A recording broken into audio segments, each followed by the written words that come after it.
You know, here at the Unconnoisseurs of Jazz, we've been diving into the top 100 albums that have shaken the world. Along the way, we've rabbit holed into musicians and albums that we may not have ever come across. One of those names is who I want to talk about today, Adolphus Doc Cheatham. It was actually while I was watching an old performance from Clark Terry, and it was titled Legendary Jazz Masters. Clark Terry, Doc Cheatham, Joe Wilder, Sweets Edison, Snooky Young, and it was from the Bern Jazz Festival, May 1st of 1997.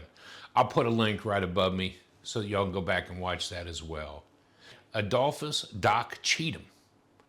He was a jazz star for nearly 70 years. He was a jazz trumpeter, singer, band leader, born June 13th, 1905.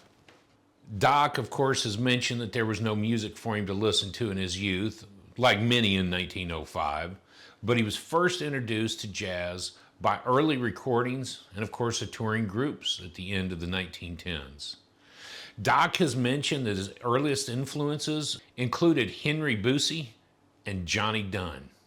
But when he moved to Chicago in 1924, he heard Joe King Oliver.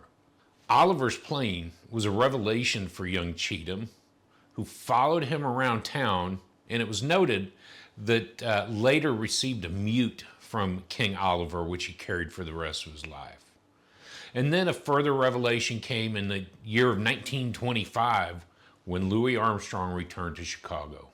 Armstrong would remain a lifelong influence on Cheatham. What part hit me the first about his story is this. In the 1970s, at the age of 65, he worked diligently to improve his playing, even taping himself and listening back to the recordings. Well, that work paid off, and he received ever-improving attention. Discogs shows that he was a leader on 33 albums from 61 to 2013. He had originally toured with names like Cab Calloway, Count Basie, Benny Carter, and always was known as a reliable sideman, wearing sharp suits, playing with a smooth tone, and perfect phrasing. But here's the twist. Doc didn't get famous as a soloist until his 70s. That's right. While most people are considering retiring, Doc was just getting started.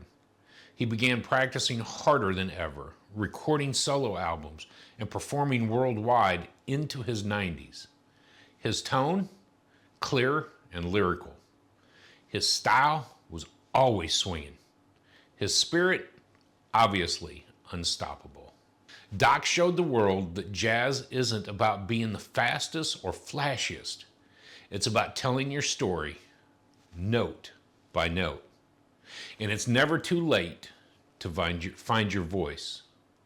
As I learn the trumpet now, I take inspiration in what Doc has done and his struggles through the years to get better and better in what his craft was. So as you go about finding your voice and practicing, think about Doc Cheatham. The next time you're shedding scales and struggling with the solo, remember Doc Cheatham. Stay curious, keep listening, and don't ever quit. Because in jazz, just as Doc proved, your best chorus might be the one still ahead of you. The video with Doc and Clark Terry was from May 1st of 1997. Doc passed away on June 2nd, 1997. That was just 11 days from his 92nd birthday. I recommend checking out an album with Doc and Nicholas Payton.